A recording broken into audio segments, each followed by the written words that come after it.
안녕하세요. 이렇게 와주셔서 감사합니다. 오늘 함께 나눌 얘기는 여러분의 삶에 큰 도움이 될 수 있는 정보가 될 겁니다.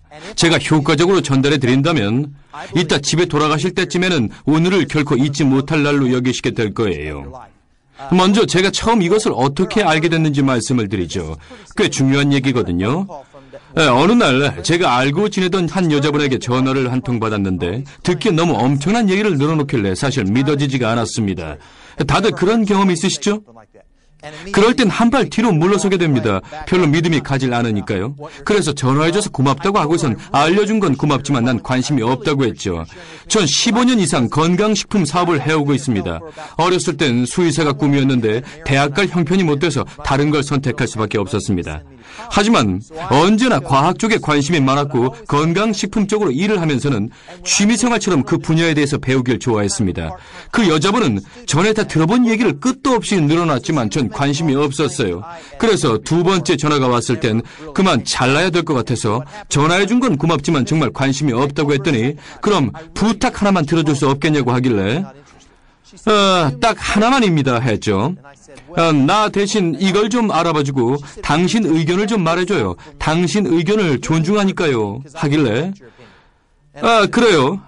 물론 그러죠. 그래서 저한테 보낸 CD를 들어보니까 한 의사가 뭔가를 열심히 얘기하고 있더군요. 그걸 듣고 전 이게 정말이라면 이 지구상에 있는 모든 사람들에게 알려야겠어. 하지만 그게 사실이란 걸 알 때까진 얘기할 수가 없지라고 생각했죠. 전 오클라호마주 출신으로 어려서 서부 영화를 많이 보면서 자랐습니다. 카우보이가 많이 나오는 그런 영화 말이에요. TV 드라마를 보다 보면 거의 끝부분에 가서 누군가 가짜 약들을 갖고 와서 팔려고 하다가 총뿌리를 겨누는 사람들에게 마을에서 쫓겨나는 장면이 나오곤 했습니다. 저도 그런 엉터리 약장사로 치부되는 것이 싫었기 때문에 전 어떻게 해서든 빠져나오려고 했습니다. 제가 거기에 엮이기 싫었던 또 다른 이유는요. 만약 누군가 심각한 병으로 고생하는 사람한테 희망을 주면서 무언가를 권해줬는데 나중에 제가 약속한 대로 안 됐을 때는 누구에겐가 헛된 희망을 품게 만들고 나서 결국 피해를 주게 되지 않습니까? 그런 두 가지 이유로 인해서 전 정말로 관심이 없었습니다. 자, 어쨌든 보내준 걸 받아서 한 의사가 얘기하는 CD를 듣게 됐는데 이런 생각이 들더군요. 그게 계기가 됐죠. 만약 이게 사실이라면 그냥 가만히 있을 수는 없다. 그래서 뭘 했겠습니까? 그 다음 3주 내내 직장을 나가면서 100시간 넘게 투자해서 정말 그것이 진실인지 아닌지에 대해서 파들어가기 시작했습니다. 그런데 알아보니까 사실이 맞더군요. 그래서 이 새로운 제품을 시험해보기로 했습니다. 어머니, 아버지, 고등학교 동창, 그리고 엄마 친구분들에게 이걸 체험할 수 있는 기회를 드리기 시작했는데 몇 주도 안 돼서 정말 놀라운 일이 생기기 시작했습니다. 어느 날 보니까 제가 2달 전에 사다 놓은 소화제가 그대로 있는 겁니다. 글쎄, 2달 동안 하나도 안 먹었더라고요. 어느 날은 아침에 일어나 보니까 눈가에 늘 각질이 비늘처럼 벗겨지거나 했었는데 그게 깨끗이 사라진 걸 알게 됐습니다. 어머니는 허리를 굽혀서 바닥에 떨어진 양말을 줍는데 예전처럼 속에서 신물이 올라오지 않는다며 좋아하셨습니다. 오랫동안 퇴행성 요통 때문에 늘 아팠던 허리 통증도 줄어들기 시작했습니다. 지금 84살 되신 아버지는 83살 때 오래전부터 성가시게 했던 눈가의 눈물이 더 이상 흐르지 않게 됐습니다. 제 고등학교 동창은 당뇨 때문에 약을 계속 먹고 있었는데 혈당이 정상으로 내려와서 병원약을 끊게 됐죠. 어머니의 친구분이 하루는 저를 찾아와서 제 어깨를 꽉 잡으시며 하는 말이 절대 그 제품 떨어지게 하면 안 돼 라고 하셔서 걱정 마시라고 했습니다. 그분은 한창 갱년기 증상 때문에 밤잠도 설치고 온몸이 후끈거리는 열감으로 고생하고 계셨거든요. 그런 사례들이 나타나자 다른 사람들에게도 알려줘야겠다는 마음이 들었습니다. 그래서 그 후 3달 정도 알아볼 수 있는 모든 정보를 총망라해서 조사한 뒤에 주변에 알리기 시작하면서 놀라운 일들이 쏟아져 나왔습니다. 전 제 인생을 걸고 헌신하기로 결심했습니다. 사명감을 가지고 말이죠. 단순한 생계수단을 떠나서 제 진심과 열정을 가지고 할 수 있는 일로 말이죠. 여러분 여러분 중 병을 앓고 계신 분은 도움을 얻게 될 것이고 건강한 분은 노화를 늦춰서 더 오래 더 건강하게 살 수 있게 될 것입니다. 먼저 이것은 치료약이 아니란 것을 알려드립니다. 오늘 말씀드리는 그 어떤 것도 치료하거나 고치는 것은 아닙니다. 하지만 여러분의 몸이 제대로 기능할 수 있도록 돕는데 커다란 보탬이 되는 것입니다. 여러분 몸이 제대로 기능을 하게 되면 여러분은 골다공증이나 암 종양 같은 것이 생기지 않게 됩니다. 여러분 몸이 제대로 기능을 하게 되면 인슐린 저하로 인한 당뇨병에도 걸리지 않게 됩니다. 이런 질병들은 여러분 신체의 역기능 때문에 생겨나는 증상들인 것입니다. 여러분 몸이 제대로 기능을 하게 되면 그런 질병에 걸릴 일이 없겠죠? 오늘 여러분께 드릴 말씀은 우리 몸이 제대로 기능을 발휘하기 위해 필요한 새로운 이해와 새로운 발견에 관한 것입니다. 우리 몸에 필요한 게 채워지면 잃었던 기능이 되살아난다는 뜻이죠. 자, 그럼 질문을 하나 드리겠습니다. 만약 과학이 우리 몸이 어떻게 기능하는지 또 제대로 기능하기 위해선 뭐가 필요한지를 발견해내 질병이나 통증을 극복하고 더 오래 살 수 있게 됐다면 그것에 대해서 알고 싶으십니까?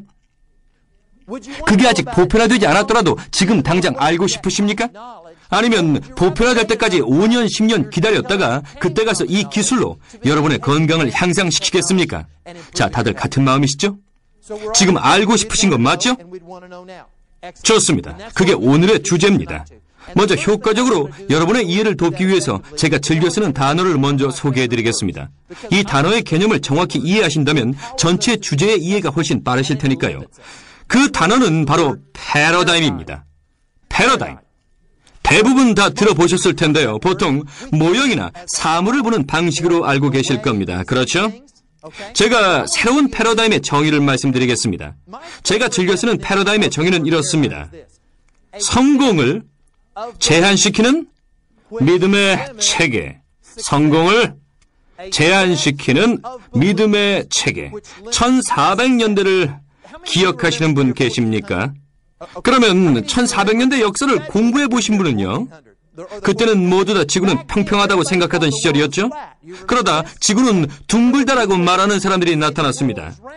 그리고 지구는 둥글다란 주장을 반대하는 사람들이 생겨났고 심지어는 그런 거짓 이론을 주장한다는 이유로 죽이기까지 했습니다. 재미있는 걸 보여드리죠. 지구는 둥글다라는 믿음이 생겨나던 때의 얘기입니다. 여기는 유럽, 아프리카, 그리고 여기는 호주. 여기서부터 사람들이 극동지방까지 낙타나 당나귀 등을 타고 가서 물건을 싣고 돌아와서 그 물건들을 파는 캐러반 같은 사람들이 있었습니다. 그들은 그 무역을 통해서 생계를 유지하며 살았던 거죠. 오늘 말씀드릴 중요한 얘기니까 잘 들어주세요. 지구는 둥글다라고 믿는 사람들이 이렇게 생각하기 시작했습니다. 내 생각엔 낙타나 당나귀를 타고 갔다가 되돌아오는 것보다는 배를 타고 한 바퀴 돌아서 오는 게 훨씬 빠를 것 같은데? 자, 질문 하나 드리죠. 이 사람들은 수십 년간 이런 식으로 무역을 해온 사람들이었습니다. 그들의 생계수단이었으니까요. 그런데 누군가가 와서 우리가 배 타고 한 바퀴 돌아오면 훨씬 빠를걸? 이라고 말했다면 그 새로운 아이디어를 그들은 어떻게 받아들였을까요? 이해되세요? 그 새로운 아이디어를 좋아할 리가 없겠죠. 자신의 일자리를 뺏기는 걸 좋아할 사람이 어디 있겠습니까? 그건 지금도 마찬가지죠. 제가 오늘 여러분께 나누어 드릴 이 정보를 똑같은 이유로 인해서 탐탁지 않게 생각하는 사람들 또는 회사들이 있다는 걸 설명하기 위해 말씀을 드리고 있는 겁니다. 그럼 그들이 나쁩니까? 아니죠. 동기가 잘못됐나요? 아닙니다. 단지 그들은 생계를 꾸려나가기 위해서 그러고 있는 겁니다. 자, 그런 이해를 바탕으로 지구는 평평하지 않고 둥글다는 걸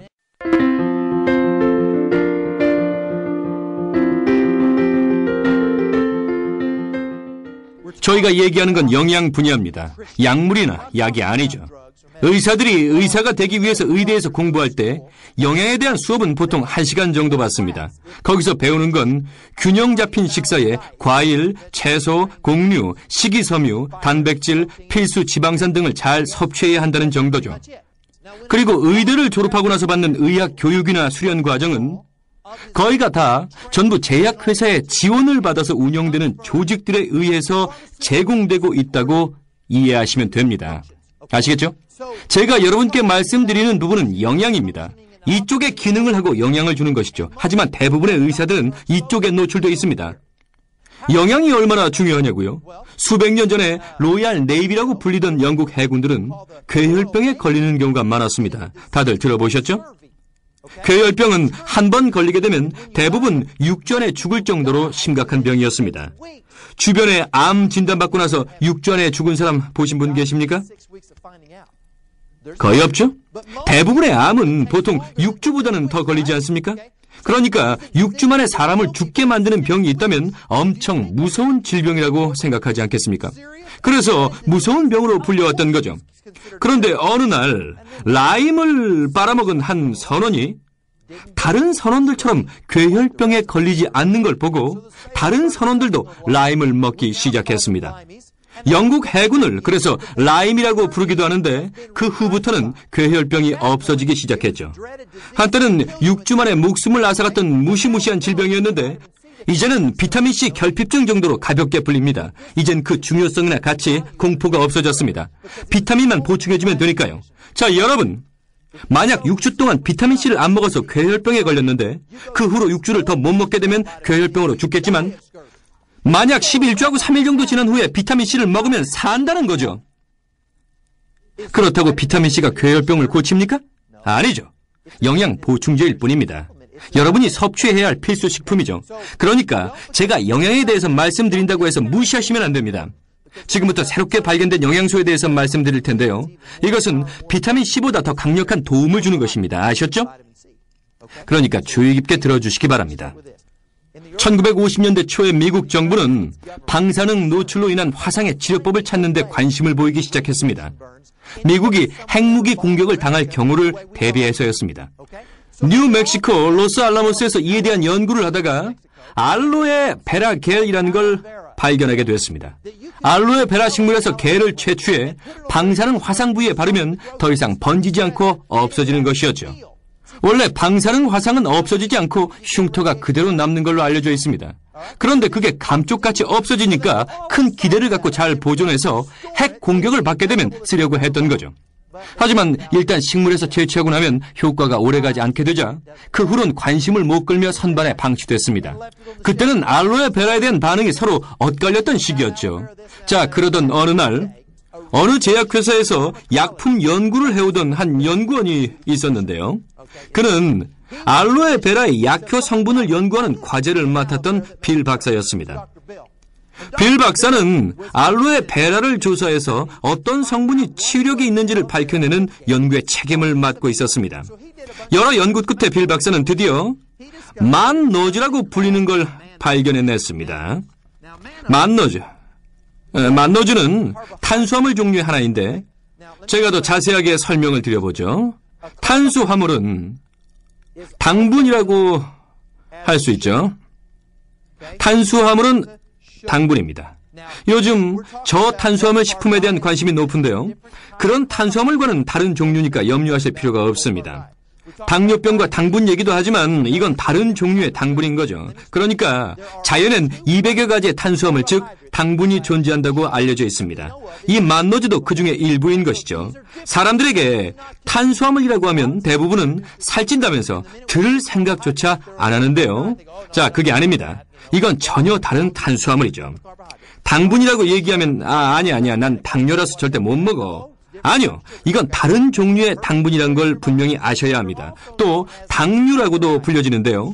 그건 의학용어로 주로 쓰이죠. 다 같은 뜻입니다. 오늘 여러분께 소개해드릴 새로운 용어는 그리스어로 달달한 뜻인 글리코 영양소, 즉 당영양소입니다. 조금 이따 말씀드리기로 하고요.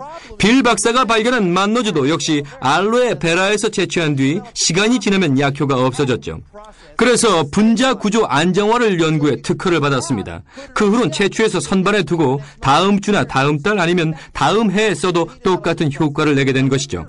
그래서 빌 박사는 그것을 무엇인가를 치료하는 약으로 승인받기 위해서 다음 절차에 들어갔습니다. 발견을 한 다음엔 시험을 거치는 단계가 필요했죠. 그래서 오랜 기간 임상시험을 해온 달라스 워스 메디컬 센터의 임상의학 전문가인 레지 박사를 찾아갔습니다. 레지 박사는 그 분야의 권위자였죠. 빌 박사는 레지 박사님, 이런 분자를 발견했는데 시험을 좀 해주세요. 중요한 부분이니까 잘 들으세요. 그래 뭡니까? 하는 레지 박사의 말에 만노즈란 탄수화물입니다 라고 했죠. 레지 박사는 쓸데없이 웬 탄수화물? 이렇게 생각을 했습니다. 자, 왜 그랬을까요? 그건 패러다임 때문이었습니다. 그가 갖고 있던 패러다임엔 단백질, 필수 아미노산, 지방산은 필수 영양소지만 탄수화물은 단순한 에너지일 뿐이다라는 고정관념이 있었던 겁니다. 탄수화물은 에너지일 뿐 어떤 치료를 목적으로 사용된다는 건 패러다임을 벗어난 것이었기에 거절했던 겁니다. 그래서 에이즈 환자들이 이 만노즈를 마시는 주스 형태로 먹은 뒤에 엄청나게 좋아졌다는 편지를 보여주며 설득한 결과 좋아요, 한번 해보죠 라는 승낙을 얻은 뒤 에이즈 환자들에게 시험을 시작했습니다. 90일간 에이즈 환자들에게 임상시험을 했는데 90일이 지나자 71%의 환자들이 월터 리드 점수치가 향상된 결과를 보였습니다. 골프처럼 낮은 숫자가 더 좋은 점수를 나타내는 거였는데 5점 몇 %에서 1점 몇 %대로 낮아진 것이었습니다. 놀라운 결과였죠. 그리고 에이즈 환자들이 갖고 있던 여러 합병 증세들도 사라지기 시작했습니다. 그래서 레지 박사와 빌 박사는 에이즈에 관한 심포지엄에 참가했습니다. 이때가 80년대 초반이었는데요. 그때를 기억하시는 분이 있나 모르겠네요. 전 그때 대학생이었거든요. 전 여기 조그만 마을에 살았는데 옆에 한 마을이 있었고 사이에도 마을이 있는데 여기에 에이즈 환자가 살았습니다. 80년대만 해도 에이즈는 끔찍한 병이었기 때문에 다들 무서워했죠. 그래서 전 학교에 갈 때 이렇게 돌아갔습니다. 그리고 집에 돌아올 때는 다른 풍경을 보려고 이렇게 돌아왔죠. 에이즈가 얼마나 심각했었는지 아십니까? 그 두 박사님은 심포지엄에 참가해서 전문가들 앞에서 연구 결과를 발표했는데 만노즈가 탄수화물이란 이유로 비웃음만 당했습니다. 사람들의 고정관념을 벗어난 것이었기 때문이죠. 탄수화물을 에너지원으로만 봤기 때문에 무시당했던 겁니다. 운동선수들은요, 힘을 내기 위해서 탄수화물을 많이 섭취합니다. 대부분 그렇죠. 예전에 경마를 할 때 경기 전엔 항상 탄수화물을 더 먹여서 힘을 내게 했습니다. 그게 탄수화물이 하는 일이죠. 하지만 다른 기능을 하는 탄수화물도 있다는 거였습니다. 두 박사님은 무대에서 비웃음을 당하고도 이에 굴하지 않고 연구를 계속했습니다. 결과를 입증해내기 위해서 확증 연구에 돌입했죠. 그래서 다른 에이즈 환자 그룹을 대상으로 또 90일을 임상에 들어간 뒤 69%가 넘는 향상치를 확증해냈습니다. 그리고 나서 다음으론 예상 임상시험으로 불리는 연구에 들어갔는데 그것은 환자의 바이러스 수치와 다른 자료들을 보고 그들이 어떻게 좋아졌는지 악화됐는지를 살펴본 후에 새로운 환자들을 대상으로 결과를 예상하는 시험입니다. 이런 방식의 예상 임상 시험을 거친 결과 92.5%나 되는 정확도를 확보해냈습니다. 26명의 에이즈 환자들 중에서 16명은 어느 정도까지는 좋아질 거라고 예상했고 나머지 10명은 모두 다 죽을 거라고 예상했는데 전부 죽은 게 아니고 7명은 죽고 3명은 살았습니다. 만약 여러분의 예상이 빗나갈 거라면 이왕이면 좋은 쪽으로 빗나가는 게 낫지 않습니까? 제약회사 연구원이나 박사님들과 얘기해보니까 이런 수치는 제약회사 임상시험에선 거의 불가능하다고 얘기하더군요. 정말 놀라운 수치 아닙니까? 그래서 빌과 레지 박사는 이걸 약으로 승인받기 위해서 여러 절차와 시험을 거쳐서 FDA로 갔습니다. 세 번째 단계로 FDA에서 승인을 거쳐야 하니까요. 간단히 말씀을 드리면 FDA는 세 가지를 집중적으로 심사합니다. 첫 번째는 독성 검사 테스트로 얼마나 많은 사람이 죽을 수 있느냐를 봅니다. 실험실에서 실험용 쥐가 절반 정도 죽을 때까지 양을 계속 늘리면서 시험하게 되어 있습니다. LD50이라고 불리는 치사량 수치가 나와야 되기 때문에 전부 다 죽을 때까지 양을 늘리게 되어 있습니다. 그리고 나서 LD50 수치보다 낮춰서 복용량을 정해 사람들이 죽거나 심각한 부작용이 없도록 하죠.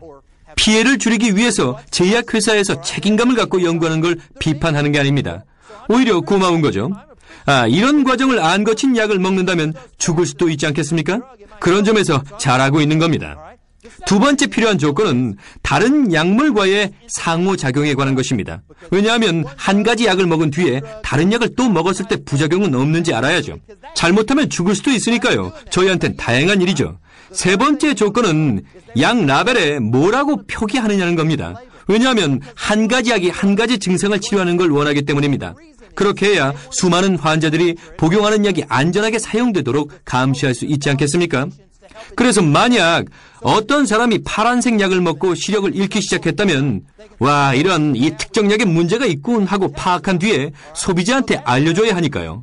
FDA에서 레지와 빌 박사한테 치사량을 물었을 때 치사량 시험을 했지만 아무것도 죽지 않았다라고 대답했습니다. 그럼 다른 약물과의 상호작용인 P450 수치는요? 하고 묻자 시험했지만 상호작용이 보고되지 않았다며 부작용은커녕 오히려 약 효과를 더 좋게 만들었다라고 했습니다. 그렇다면 라벨은 무슨 약으로 표기해야 됩니까? 어떤 증상에 효과가 있다고 할 수 있죠? 라는 질문이 이어졌습니다. 대답이 정말로 중요합니다, 여러분. 에이즈의 공격을 받으면 여러분도 아시겠지만 면역 체계가 약해지게 됩니다. 여러 가지의 감염에 노출되게 되니까요. 다른 모든 질병들, 그러니까 암, 종양, 크론시병, 섬유 근통 등 다양한 합병 증상들이 따라옵니다. 그래서 이런 감염들이 여러 가지 부작용으로 나타나게 되는 거죠. 이런 환자들이 알로에, 즉 만노주를 먹게 되니까 그들의 다양한 합병 증상들도 함께 사라지기 시작했습니다. 그게 어떤 뜻인지 아십니까? 에이즈만 사라진 게 아니라 그들이 갖고 있던 암 종양도 없어지기 시작했고 당뇨도 사라지기 시작했고 섬유 근통 그리고 다른 암 등 모든 합병증이 사라지게 된 겁니다. 그래서 FDA에서 라벨에 무슨 약이라고 표시해야 되죠? 라는 질문에 레지 박사님은 그러니까 에이즈, 암, 당뇨, 심장병, 섬유근통 이것저것 FDA 심사관은 손을 들고 그만하라고 외쳤고 이건 약으로 승인될 수 없다고 했습니다.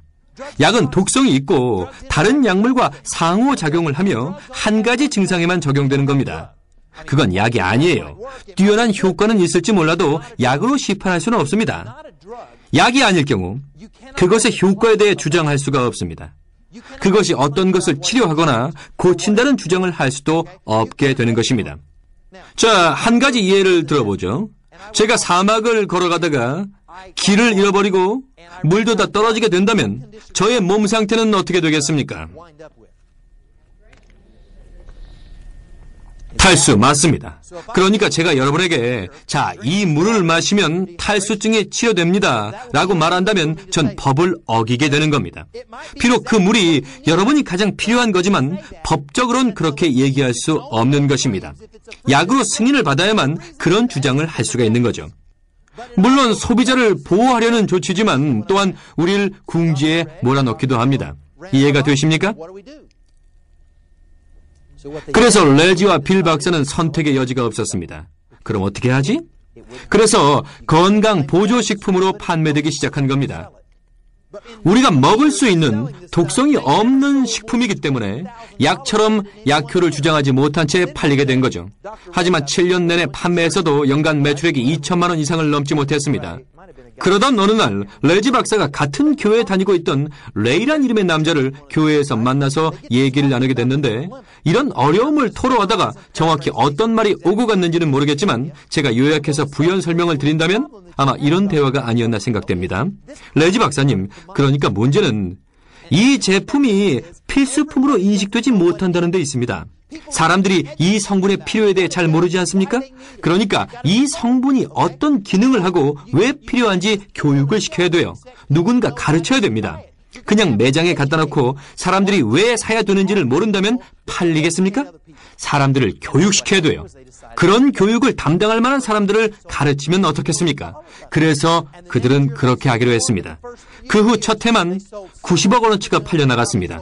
그 다음에는 더 많이 판매됐고 초창기에 몇백억을 기록하더니 현재까지 이 제품으로 1조 원이 넘는 판매고를 기록하고 있습니다. 왜일까요? 왜 점점 매출이 증가하고 있는 걸까요?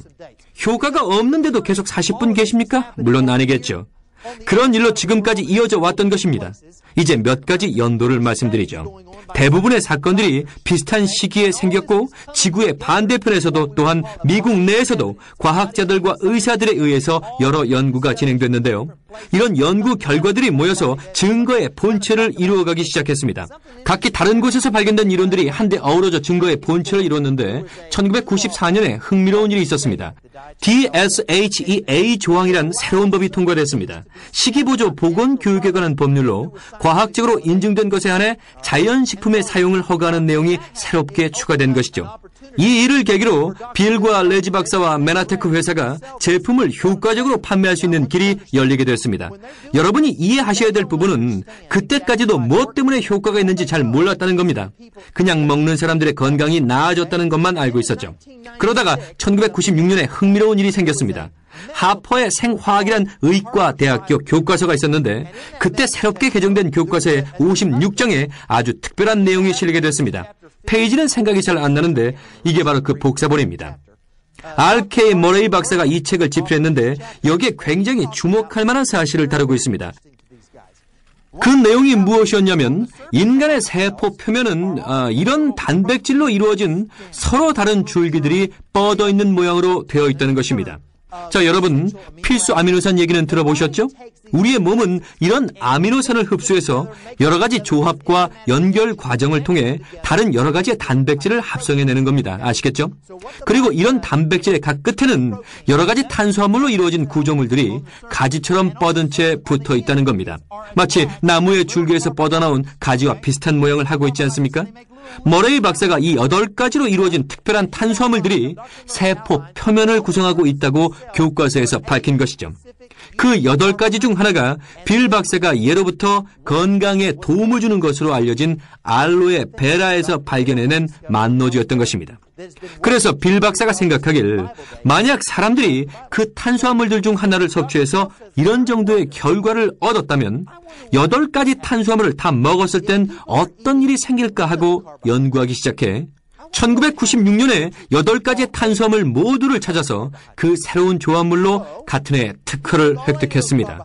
그리고 다시 임상시험에 들어가서 연구를 시작한 거죠. 한 가지가 아닌 8가지의 조합물을 섭취하기 시작한 사람들은 예전보다 증상이 심했던 사람들까지 훨씬 더 빨리 호전되기 시작했습니다. 다시 한번 강조해드리지만 아직도 자세한 이유는 알지 못했습니다. 그냥 먹으니까 더 좋아졌다는 정도만 알고 있었던 거죠. 그러다가 1999년에 이 과학과 연관된 분야에서 노벨상을 수상하기 시작했습니다. 그 후 4차례나 언뜻 다른 것 같지만 세포와 관련된 주제로 노벨상을 잇따라 타게 된 것입니다. 모두 우리 몸의 세포가 이 8가지 탄수화물을 사용해 서로 의사소통을 한다는 것이었죠. 여러분이 상상할 수 있었던 것보다 우리 몸은 다양한 기능을 하고 있습니다. 모든 세포가 다른 세포와 대화를 해야 합니다. 만약 손을 베었을 때 우리 몸은 여기에 상처가 났다. 출혈을 정지시켜야 돼. 아이고, 응고제가 필요해. 출혈을 막는 응고물질이 필요하다고. 아이고, 딱지도 만들어야 돼. 면역 세포들도 출동시켜서 박테리아와 싸우고 감염되는 것도 막아야지. 이 모든 것이 커뮤니케이션의 문제입니다. 의사소통이죠. 과학은 오랫동안 그 의사소통은 전부 단백질을 통해서만 이루어진다고 믿어왔습니다. 하지만 단백질만이 아닌 단백질에 붙어있는 탄수화물을 통해서 이루어지고 있었던 것입니다. 그게 어떻게 되는 거냐면요. 이 탄수화물은 각기 다른 모양을 하고 있습니다. 다이아몬드 아시죠? 여러 면을 갖고 있지 않습니까? 이 탄수화물이 마치 다이아몬드처럼 여러 모양을 갖고 있고 그 연결 방법에 따라 세포들이 의사소통을 하게 되는 것이죠. 여러분은 이게 얼마나 중요한 건지 모르시죠? 자, 예를 들어보죠. 제가 만약 여기에 이런 4가지 기호들을 그려놓은 다음에 여러분께 이 4가지 기호들이 뭘 나타내는 건지 물어본다면 답이 나오기까진 아마 하루 이상 걸릴 겁니다. 그러니까 제가 그냥 말씀을 드리죠. 이 4가지 기호들은 알파벳을 구성하는 기본 요소들입니다. 이 4가지를 이용하면 알파벳의 모든 글자 하나하나를 다 만들 수가 있고 그걸 가지고 단어, 문장, 제약회사 광고문, 그리고 그 광고문에 줄줄 따라붙는 주의 경고사항 5장 정도는 무난히 만들어낼 수 있습니다. 이해되십니까? 의사소통이죠. 만약 제가 여러분과 의사소통하고 싶을 땐 제가 말하고 싶은 것 아무거나 여기에 써도 여러분과 저는 문제없이 완벽하게 의사소통을 할 수 있습니다. 그런데 이 중에서 하나라도 빠진다면 우린 말이 안 통하게 됩니다. 그렇죠? 그 빠진 하나가 다시 채워질 때까지는요. 제가 빠졌던 기호 하나를 채워 넣으면 여러분은 완벽하게 제 말을 이해하게 되죠. 이건 정말 끝내주는 겁니다. 이 끝내준다는 말의 뜻을 제대로 아시는 분은 없을 겁니다. 대학 시절 끝내준다는 말이 유행한 적이 있었는데 뭐든지 끝내준다였죠. 저녁은 끝내줬어. 영화는 끝내줬지. 어제 데이트는 와 끝내줬다. 전봇대 붙잡고 키스라도 했냐? 그럼 어땠어? 끝내줬어. 모든 게 끝내준다로 통했죠. 그러다가 대학을 졸업하고 나서 그랜드 캐년에 가볼 기회가 있었는데 그랜드 캐년의 협곡 끝에 서봤더니 그 장대한 규모에 너무 놀라서 그만.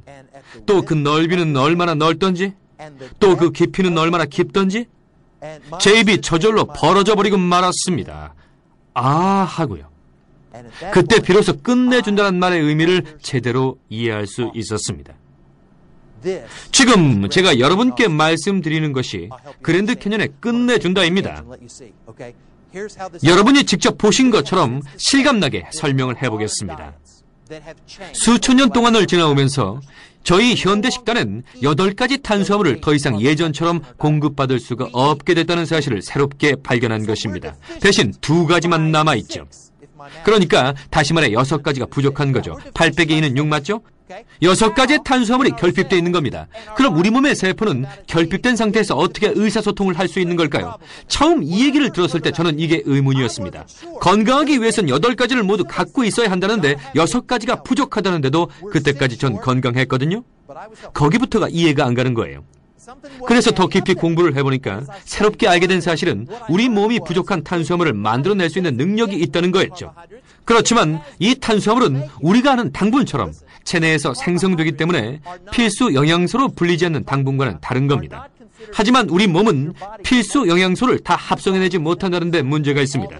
우리 몸은 원래 사냥하고 돌아다니면서 자연에 있는 과일과 채소들을 따먹으며 탄수화물을 공급받았었는데 특정 기간 동안 특정 탄수화물을 못 먹게 될 때는 다른 걸 통해서 그 탄수화물을 공급받을 때까지 스스로 만들어내게 됐다는 거죠.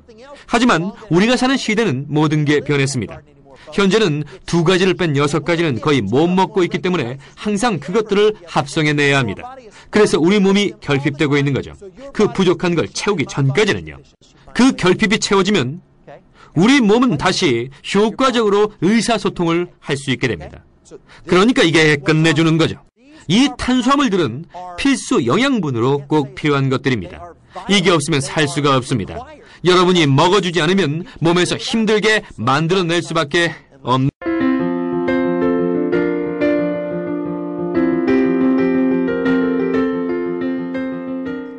의사소통만 중요한 게 아닙니다. 우리 몸이 제대로 일하기 위해서 의사소통이 필요한 거고요. 또 있죠. 우리 몸의 각 부분이 정상적으로 기능하기 위해서는 지금까지 얘기한 의사소통 외에 몇 가지 다른 기능을 요구하게 되는데 또 다른 필요들도 채워줘야 합니다.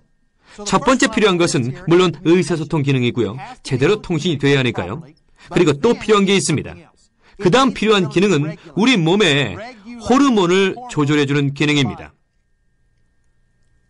보통 사람들은 노화가 시작되면 호르몬 분비량이 줄어든다고 하는데 그게 아니라 사실은 나이가 들면서 호르몬 분비가 줄어들고 그 호르몬 감소가 바로 노화의 원인이 되는 겁니다.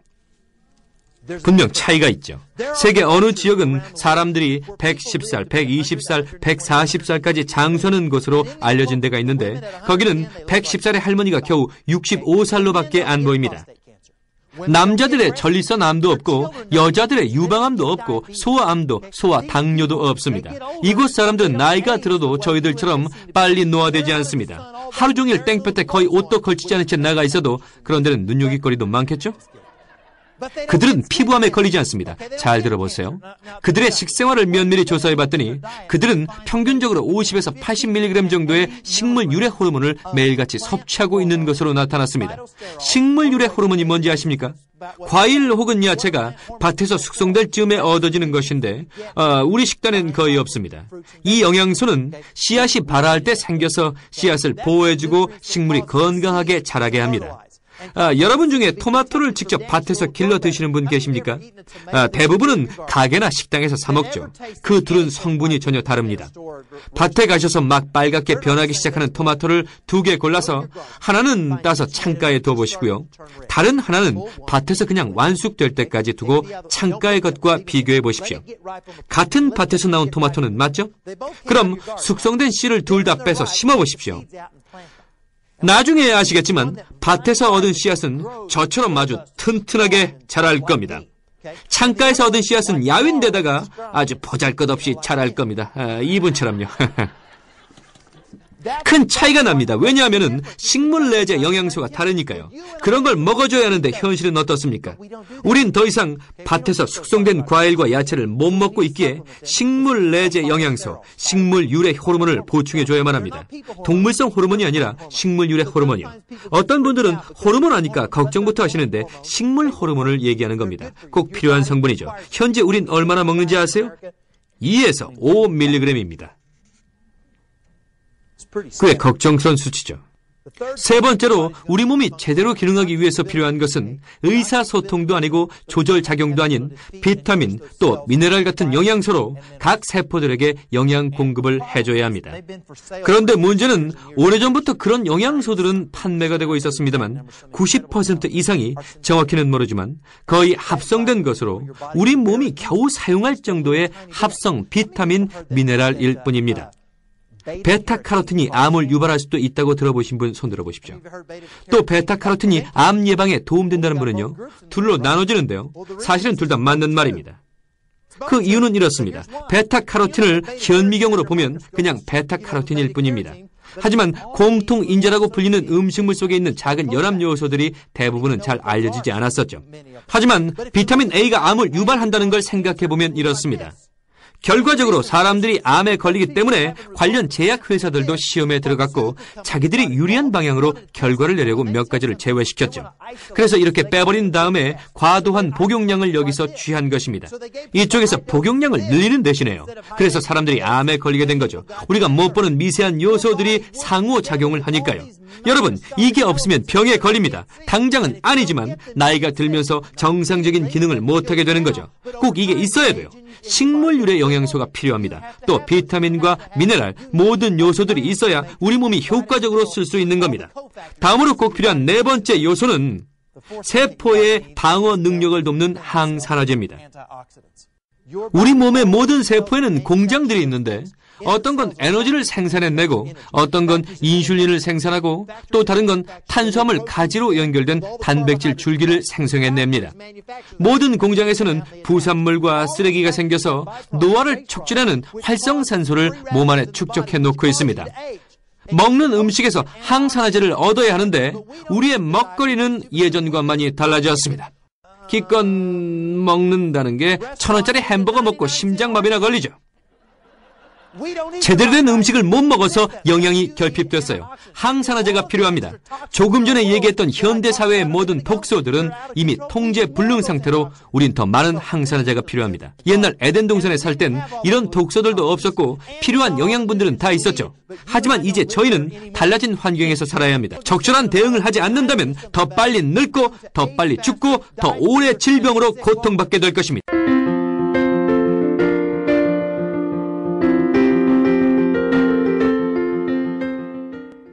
오늘 여러분들이 들으신 내용은 새로운 정보가 됐을 겁니다. 많은 분들이 새로운 발견을 했을 거라고 믿는데요. 처음에 제가 의심스러웠던 부분이기도 하고 다른 분들도 많이 얘기하시는 건데요. 만약 이 모든 게 진실이라면 왜 내가 아는 의사는 이걸 모르냐는 거죠. 합법적인 사실이라면 알 법도 할 텐데요. 하지만 현실은 그렇지를 못합니다. 그 이유는요, 우선 의사들이 의대를 졸업하고 나서 받는 연장 교육은 거의 다가 제약회사들의 지원을 받아서 이루어지고 있는 실정입니다. 그리고 그것뿐만 아니라 우린 영양에 대해 얘기하고 있는데요. 오랫동안 의사들은 별 효과 없는 주장을 하는 영양보충식품에 대해서 대부분 부정적인 편견을 갖고 있습니다. 아까 제가 말씀을 드렸듯이 이건 분자 구조가 안정화되어 있는 제품입니다. 즉, 특허받은 조합물로 효과가 오래 지속된다는 걸 뜻합니다. 하지만 대부분의 영양회사들은 어떤 것도 안정화시키지 않습니다. 우수품질 제조 공정도 지키지 않고요. 다른 회사들을 화나게 하려는 건 아닙니다. 오히려 그쪽에서 불만을 갖고 있죠. 왜냐하면 저희가 영양약재 회사들에 대한 정부 차원의 규제를 건의하고 있는 중이거든요. 각 회사가 품질 제조 공정을 준수해서 어떤 매장에서 어떤 제품을 사더라도 병 속에 들어있는 알약 하나하나에 동일한 성분이 들어있다는 걸 또 각 병에 동일한 함량이 들어가 있다는 걸 알 수 있도록 있도록 말이죠. 의사들한테 영양보충식품에 대해 물어보면 많은 경우에 무시당하지 않습니까? 영양산업의 어두운 그늘에 방치되어 있었죠. 공감들 하시죠? 의사들이 무시하는 또 다른 이유를 들자면 의사 자신이 모르는 것에 대해서 환자를 위험에 빠지게 할 수 없기 때문이죠.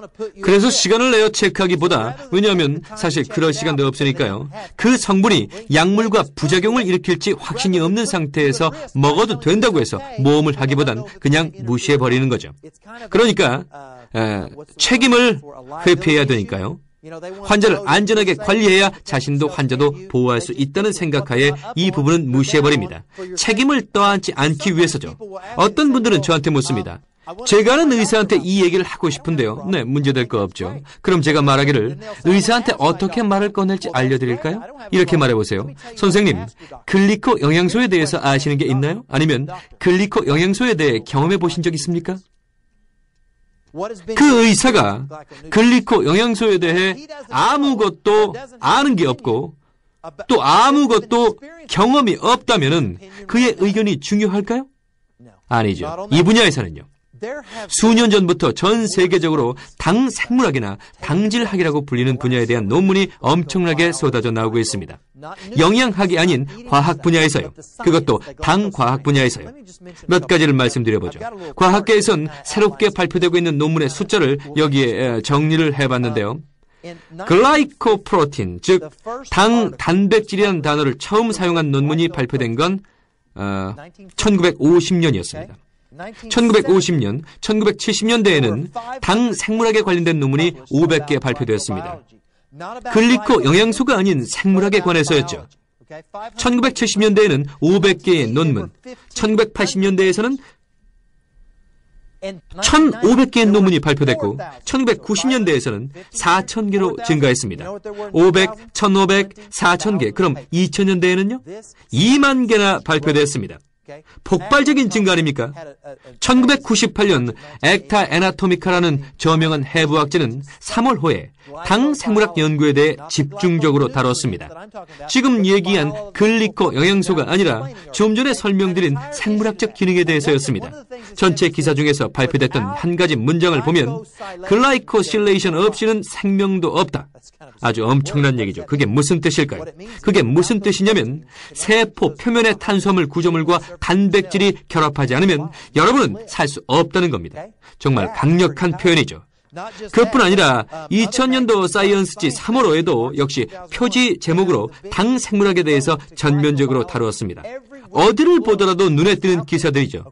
그리고 2003년 2월엔 미국의 유명한 매사추세츠 공과대학인 MIT에서 발간하는 학회지에서 다음과 같은 내용을 다룬 기사를 표지에 대서특필했습니다. 세상을 변화시킬 10대 신기술들. 그게 뭔지 여러분도 알고 싶지 않으십니까? 꽤 인상적인 문구죠.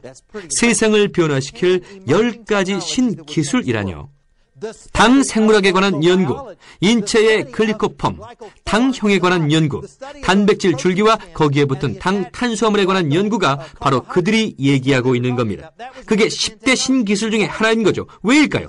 뭔가 엄청난 게 있기 때문이겠죠. 현재 모든 주요 제약회사들이 앞다퉈 이 탄수화물들을 합성시키는데 혈안이 되어 있는 걸 아십니까? 즉 대량 생산해내려는 거죠. 아까 말씀드렸던 다이아몬드처럼 다양한 면에 있어서 서로 다른 모양과 크기가 있는 거 기억나십니까? 그래서 이게 고난도의 기술인 거죠. 미국엔 미국의사연합회가 있습니다. 유럽엔 왕립의학연구소가 있는데 거기에는 면역학을 담당하는 부서에서 당 생물학만을 연구하는 분과가 따로 있습니다. 그들은 글리코 영양소가 우리 인체에 어떤 작용을 하는가에 대해 연구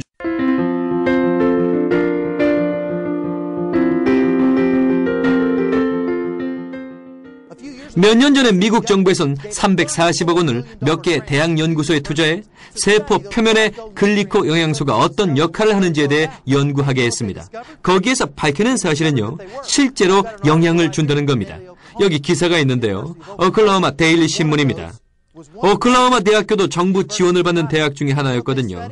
여기서 연구한 건 낭포성 섬유증에 관한 거였는데 어떤 게 밝혀진지 아십니까?